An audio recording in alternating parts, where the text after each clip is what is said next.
Welcome back to Chamber Talk. I'm Andrew Gregson, and today we're joined by Congressman Derek Tran, who represents the California's 45th Congressional District. Congressman Tran, you might have seen all over the news recently, and if you want to learn more about him, he was actually on episode 35 of Chamber Talk, and of course 50 episodes later he's come back to join us to tell us about how his first year and a bit has been in Congress. So welcome, Congressman. Really appreciate you coming in today. Hi everyone. Thanks so much, Andrew, for having me. I'm looking forward to being on this episode with you, number 85. So I wanted to start off really because this is something nobody really knows, and you went into this and you were really keen. I loved what you had to say on that episode. So how has your first year been in Congress, like as an individual experiencing it all? Sure. I think coming from never having been elected before and experiencing elected office, experiencing the long flight every week from LAX to Washington D.C. It's been hard. That's hard. The partisanship that I experience and I see in Washington D.C. has been hard. When I got elected, I was ready to hit the ground running. Mm-hmm. I was ready to start working on the important issues for my constituency, for my communities, and that's what I really wanted to do. But seeing how much gamemanship, how much division there is in D.C. has been very tough. But I continue to look at this as an experience to rise above and to work with my fellow, not just Democrats, but Republicans, anyone that's willing to just come together and get things done for the American people, for our communities. That's what I look forward to the most. I think one thing you mentioned there about that we don't really think of, do we, as the general public watching maybe the news versus or things like that, is, it's not just a case of you making a statement, like you just mentioned. There was so much more that suddenly you walked into, this is going on. But how does that also affect your private life with your family? I mean, you're away from home a lot, you've still got young kids. Look, the challenge is definitely there, having 3 young kids, 9, 7, and 3, and being away for most of the week. We're in session 3 weeks out of the month. Right. That means I'm doing that flight to DC from LAX 3 times a month, back and forth.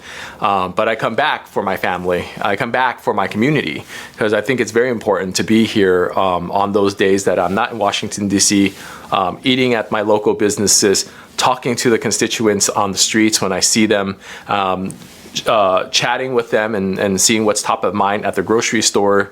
That you cannot replace, and you cannot do that when you're in Washington, D.C. So I have to be there for that. And while I'm doing that here, it's about family time as well. Mm.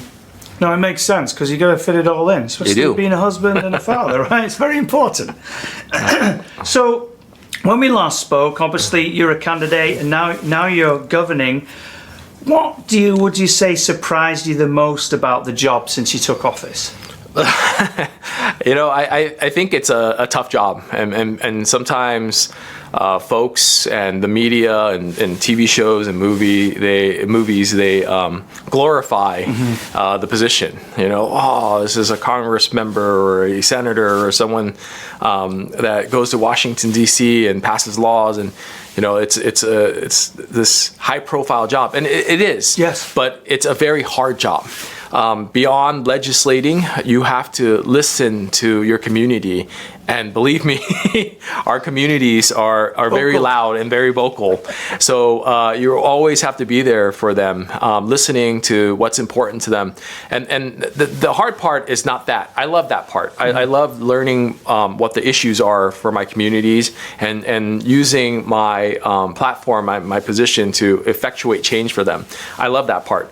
The hard part is finding folks to work with in order to get bills passed, because when you get to Washington D.C., I am only one of 434 other members out there, and one member cannot do it by themselves in passing a bill. You have to build a coalition, you have to build a team, to support something. So it becomes tricky, especially when you're in the minority.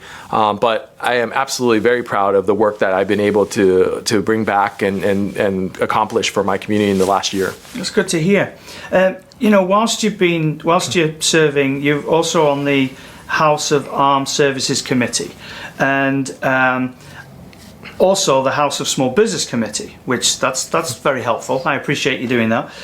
What's your strategy in seeking those assignments, and how do you connect the needs, especially with the District 45? Yeah, look, when I looked at the committees that I petitioned leadership for, because it's not automatic. It's not like you select the committee you want and you get it. You have to give your explanation on why you deserve and should be on that committee. I selected House Armed Services. We have the Los Alamitos Joint Training Base right in my district, right down the street from here. It is a huge, not just an economic driver for our region, but a public safety entity that's very important that we have that base and that it stays active, because during the fires, that base was used for all of the aircraft that were carrying water to Altadena, for example, in the Palisades. So that base is a very strategic base, and I wanted to make sure I represented such an important base. Given my veteran status, and I finished my training at that base too, there's this connection and love for it. So I wanted the Armed Service Committee for that. When it comes to the House Small Business Committee, I'm a small business owner. My wife still is very much. And before coming to Congress, I had my own law practice. So small business is in my blood. 99% of the businesses in Orange County are small businesses. So what better way for me to, advocate and be able to bring back resources than on a committee such as small business? And you were mentioning then, obviously, it was a big thing for all of us, even if we weren't physically affected by it with the fires. How does an event like that affect your job? Because obviously now it's almost like things. I'm assuming things go on hold because you have to deal with something else because it's more of an emergency. How did that play out for you? Look, it's tough to see when our communities are ravaged by a natural disaster like fires, like wildfires. I was able to do a tour of the city of Altadena right after the fires with some congressional members, with some high-stake players in the community over there, and saw what happened to that amazing city. It was pretty much burned down, like something out of the movies. You would think a bomb dropped in that area and just completely destroyed it, and that's what it looked like. But to the point of my job and what I can do, or my ability to advocate for more resources, for example, towards any type of natural disaster event, we continue to petition the president for federal aid. I mean, the Republican Party, unfortunately, has made federal aid for natural disaster a political game. And these residents in the Palisades and Altadena has not received any of the federal money. It's very unfair. It's very un-American, actually. Moving on from that, I suppose the next follow-up question before we lead on is, what can you and your colleagues do to help, make that go forward? Yeah, I think it's a continuation of making sure we highlight the 1 year anniversary of the fires. We did a press conference at the Capitol, and I was there in support, even though none of my communities were directly impacted by the fires. But it's important to show up for my fellow congressional members who had communities destroyed by the fire. Continue to lend support to our governor when he asked for aid from the president, because all of this is administered by FEMA, and President Trump needs to tell his Republican House members to release those funds. One of the most frustrating part of all of the job that I see is that when it comes to natural disaster, we always look at, hey, how can we help that community or that impacted person, whether they're in Louisiana, a red state, or they're in California, a blue state. Sure. we shouldn't look at party affiliation when it comes to that. No. So it's a constant reminder for me, telling my colleagues, natural disaster does not see party lines. We have to help all Americans when they're impacted. And I continue to voice that when I'm in Washington, D.C. I think when you said it's un-American, I suppose really answers that question, really, because that's not what you think of as folks in America. Moving back into, obviously, the subcommittee on the small business arena there. For local businesses watching, excuse me, what does that role actually allow you to influence? Yeah, I think a lot, right? This is a committee that oversees the SBA and conducts oversight on all the small business administration. So when you're talking about loans to startups, entrepreneurs seeking funding for expansion of their business, they go through likely the Small Business Administration. So being part of a committee that's as important as making sure there's adequate funding for all the startups and expansions out there, making sure that there's less red tape, making sure that even when you're dealing with contracts, that plain language is being used. I recently put together a bill raising the cap on the startup deduction, from $5,000 to $50,000. I mean, $5,000.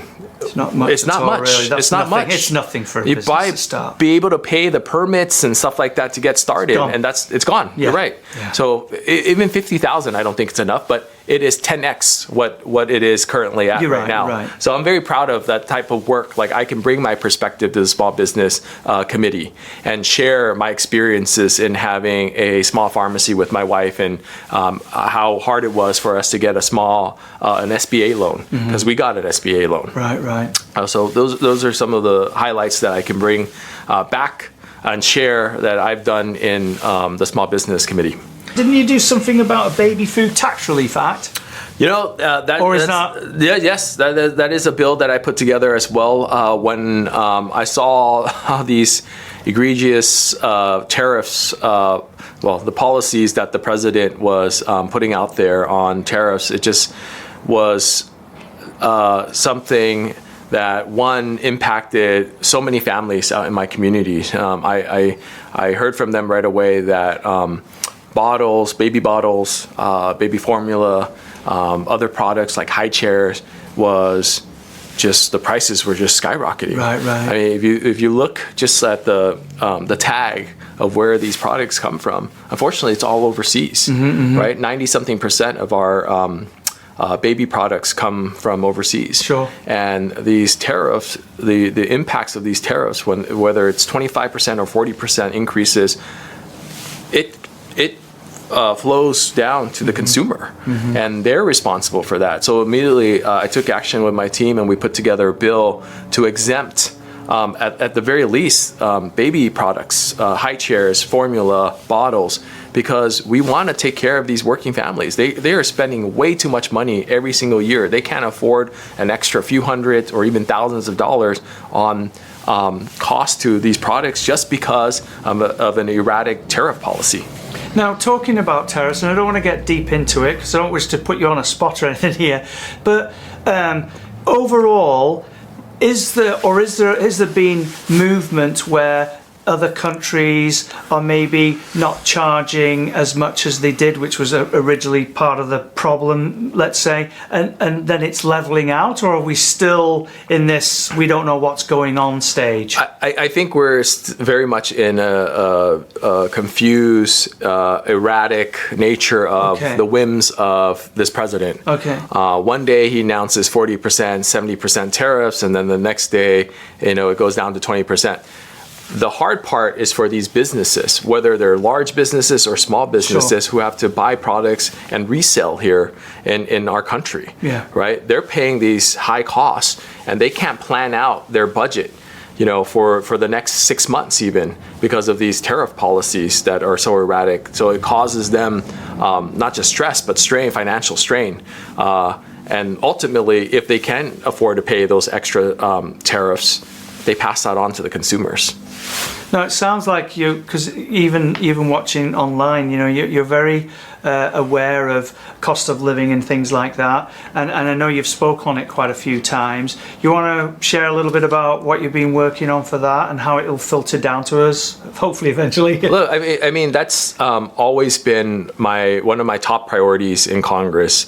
It's my top priority in Congress because that's my community's top priority. When I go back, I constantly hear, it's not complaints, it's the reality of what they're facing. 100%. High groceries, high childcare, gas prices going up, although it's been pretty stable on that end, but nothing else has been, they share, when we go to eat as a family, our bill has shot up 40%. Yes. And 50% in some cases.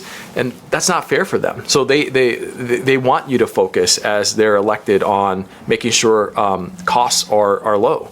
So small things like the baby food tax relief act that I put together, that's going to help young families who are just getting started.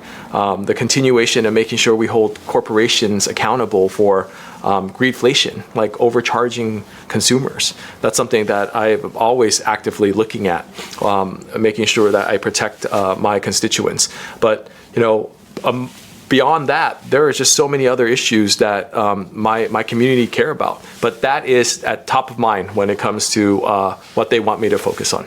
Now, I don't wish you to have to go into it chapter and verse, but let's just mention for folks like the Baby Food Tax Relief Act. In reality, because obviously, like you mentioned earlier, it's not just one person. You've got to go find other people to help, rally around and do this too.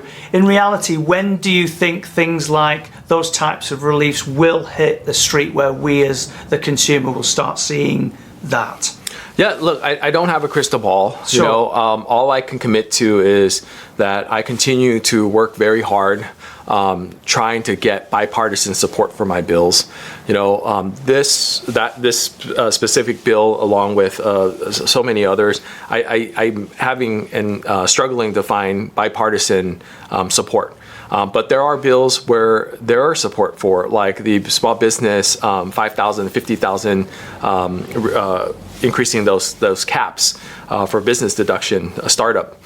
That is bipartisan. So you got to take the wins where they're at, where you can get them. But at the same time, I'm still very much focused on making sure I win on the baby food, making sure that we continue to lower costs and healthcare costs, prescription costs for our everyday constituents. And when you were mentioning there, obviously you're trying to get people to rally round.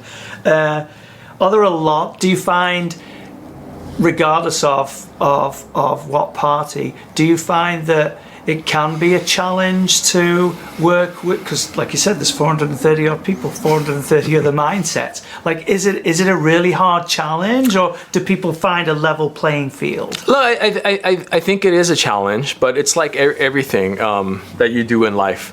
You have to win people over, right? You gotta bring them onto your cause or find a common cause. But a lot of this has to do with also compromise and finding common ground.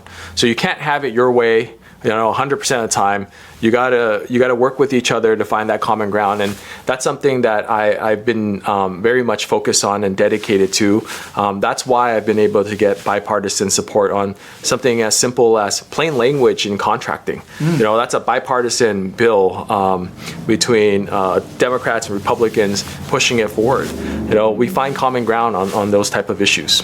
And do you see, how we have with Norfolk, we live in Orange County, right? So we've got a slight divide between North and South. There's different mindsets, right? Do you see that in Congress, where you're from California and people going, well, you're from California, and then other states? I mean, does that sort of play into the role too a little bit? Or? I think a little bit, but mainly when we go to Congress, when we go to Washington, D.C., our ultimate priority is how are we best serving our communities, right?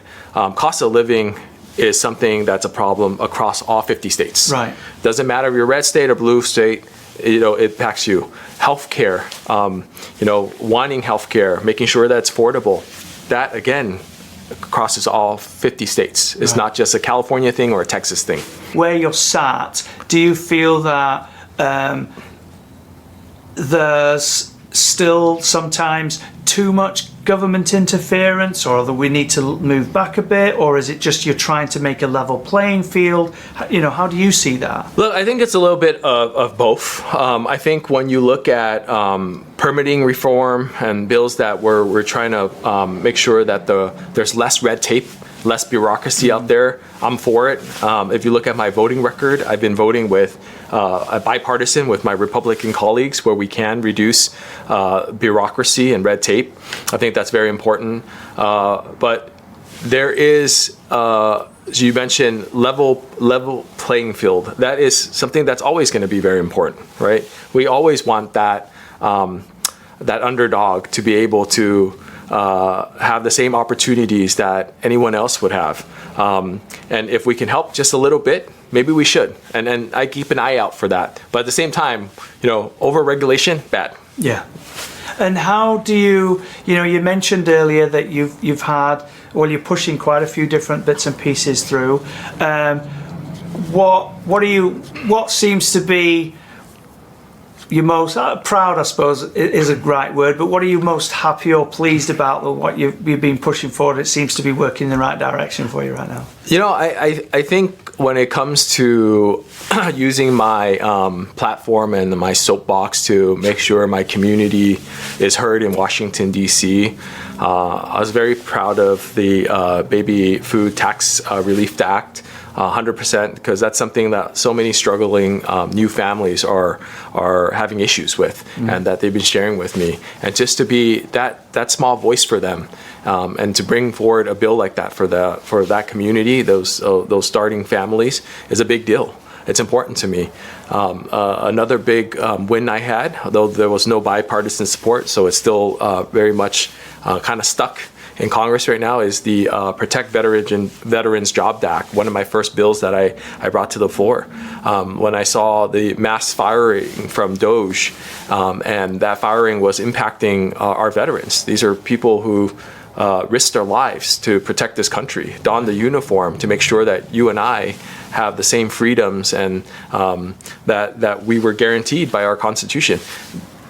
When I saw that those folks were being indiscriminately let go, I had to do something. So I stepped up right away and put together a bill, and I highlighted a gentleman that was fired from CISA, a cybersecurity government job that he had. And he just recently told me about 2-3 weeks ago that he got his job back. And after being unemployed for a year. So it's good to hear that when we push our legislation, when we push issues, and we can help our constituents, and we can help those that served our country, our veterans, it is a win. So I'm proud of those type of small wins that I've been able to get. No, I do know, because we see you around. You are very active when you're not in Washington and you come back home, and welcome back home. But obviously, so are also your staff. Have you personally been able to see a few things that have changed within your district since you've actually been in office that you could share with us? Yeah, I think so. I think we've been able to secure some significant wins. I was able to get 15 projects approved by appropriations. Now, that's the very first step in getting funding for these projects, and these are community projects that are submitted to us by either nonprofits or government entities, and they range from public safety, to a storm pump. I got. Speaking of storm pump, the city of Cypress submitted a storm pump that was dilapidated, and it needed a new one. A little bit over $1 million for that project.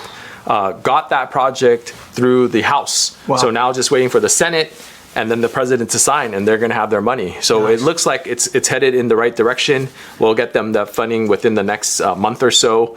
Small wins like that, where that pump affects almost 400 homes from flooding and 4 schools from flooding. That's a win for my community. Mm-hmm. That's a win for the city of Cypress. Mm-hmm, mm-hmm. I also got $1 million for our Hope Center. That's freeing up these resources, hiring more social service personnel to free up our law enforcement resources so they can respond to homelessness, mental illness crises. That will free up the law enforcement from doing that, allows them to actually do their job. Right. So very proud to secure $1 million for them and got that past the House as well. So there are 13 other projects just like those, that I continue to work on and continue to make sure that my community gets those priorities that they so deserve. Now, to me, it seems like it's a very selfless job when somebody goes into office like you did, because as we all know, the local elections are coming back up, and now you've got to also campaign a little bit too. Yet you've got so much you want to push forward and all the rest of the stuff. So how much does that take a little bit of an additional toll or challenge on you whilst you're still trying to do your best in office, but at the same time, now you're going to run out and try and push up the votes again? Look, serving my community is my first priority. The campaigning, all that other stuff is secondary, right? I'm focused on making sure that I go and vote in DC when I'm needed there. And that's my job for my community. All that campaigning stuff happens when I have some free time. And it's very much part of our democracy. That's how it works. Unfortunately, the House congressional members are up for election every 2 years. Pretty short. Some people think it's pretty long, but it's not that long. The minute you get in, you work on some legislation, and then campaign season comes right back up, and you got to start up on that again. But my commitment to my community is always serving them as their Congress member first. Campaigning is second for me. Definitely does take extra time, extra toll, but it's part of the job. And that's why I see it. Now, after hearing that, obviously that's going to be pretty difficult to plan, isn't it? Because you're trying to plan things in a very short period. But you are a planner, So what is next? Like, where do you see what's going on into, let's say, your next term? What do you see you want to try and achieve or push forward? Yeah, same things that I've been doing today, but on a more expanded role, given that I do predict that, in this year's election cycle in November, we'll likely win back the House. So being in the majority means I can bring back even more resources for my community.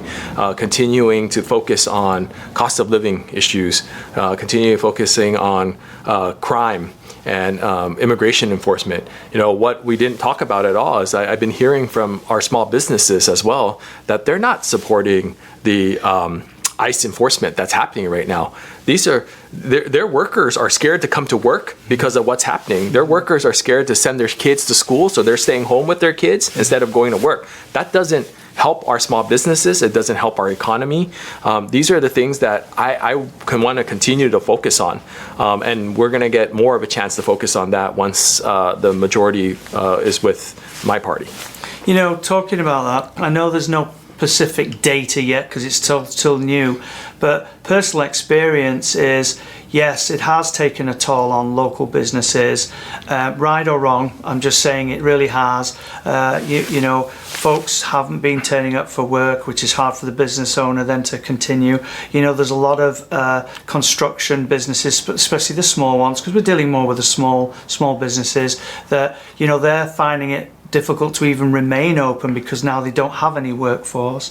And then the other one is, we noticed it when we came up to the last holidays, is that parents weren't even taking the kids to school because they were scared. That's right.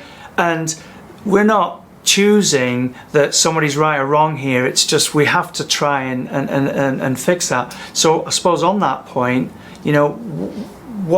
what are you looking at doing, and what are your colleagues at Congress trying to do to help this out? Look, I think there's a recognition that we're in the minority, meaning that we don't have the gavels. We cannot exercise the oversight and due diligence that we need to exercise over these agencies, DHS, ICE, Border Patrol, whichever, you name it. Once that changes and we have the gavels back, then we can call them in and conduct oversight and manage this process a little bit better.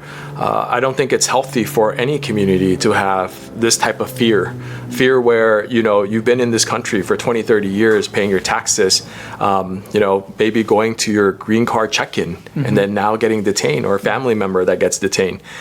All of that type of fear, that impacts our community. It impacts our small businesses, it impacts our schools, the students, the administrators, it impacts me and you. So, the focus has to remain on the fact that what's happening today is not right. It's un-American. It's not the focus that the American people want or need right now. It's cost of living. It's inflation. That's what they're concerned with. Let's have this administration focus on that. There's so much he can do, this administration, to lessen the impacts of costs for everyday Americans. We need more of that and less of this fear-mongering and these reckless enforcement that's happening today. Now, you mentioned there about, obviously, you're looking forward to the new year and the new election year, and hopefully, obviously, be able to take back the House. For those who not quite sure what that really means, do you mind sharing a little bit about what that means in the sight of your eyes, so to speak? Yeah, right now the Republicans has the majority in the House of Representatives. They have the majority in the Senate. They have the presidency. Some would even argue that they have the Supreme Court, right, with the number of appointments from a Republican president. Having the ability to win back the House for the Democrats means we get to set our platform and agenda moving forward. That means really, truly conducting oversight, holding an administration that might be out of bounds accountable, right? And I say might be because until we have those hearings, we don't know. Right. But what we're seeing today is what I'm hearing today, and what I'm seeing is that this is not what the community wants at all from our executive branch. And they need Congress to step up to do their job. It's a checks and balance that we have with Congress over the executive branch. So if the executive branch is overstepping, then it's Congress's job to come in and rein them in. We're not seeing that, unfortunately, because the House of Representatives is controlled by the Republicans. They're letting this president do whatever he wants. When we see troops and a federalization of all these ICE agents on American cities, Congress can do something about that. But under this Republican-controlled Congress, we're not. And that needs to change.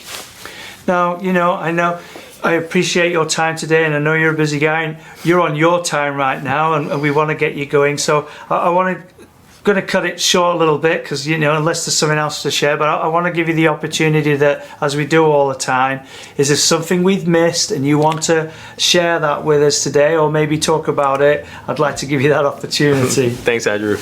A few things. I want to first mention how deeply honored I've been to be able to serve in this capacity for my community. I think with the right voice and with the right person representing the cities and the communities, it makes a difference. And I hope it's not just what I say, but measure me by my actions that I've taken, which includes the resources that I've been able to bring back for our cities that I serve. Second thing is, I need to hear from my community more. It's not enough that I see people at the grocery store and I'm talking to them, or talking to them at the gas pump. I need them to reach out to my office. Okay. And we have an open door policy. Come bring us your issues, whether you have an IRS, Social Security, Veteran Affairs issue, bring it to us.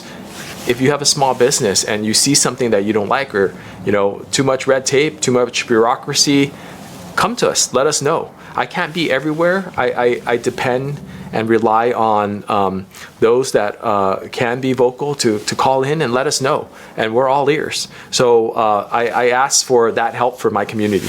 Okay, and so just so everybody knows, what's the best way of reaching out to your office? Yeah, so best way, we're all over the internet. So Google us, follow us on Instagram, Facebook. Sign up for my official newsletter. I put one out pretty much every month, detailing what I've been doing for my community and the resources and the money that we have been able to bring back to CA 45. Well, Congressman Tran, thank you so very much for spending the time with us today. I'm so glad to see you're doing well in your first term and wish you all the very best for this upcoming year. Thanks so much, Andrew. Thank you, listeners, for tuning in to Chamber Talk.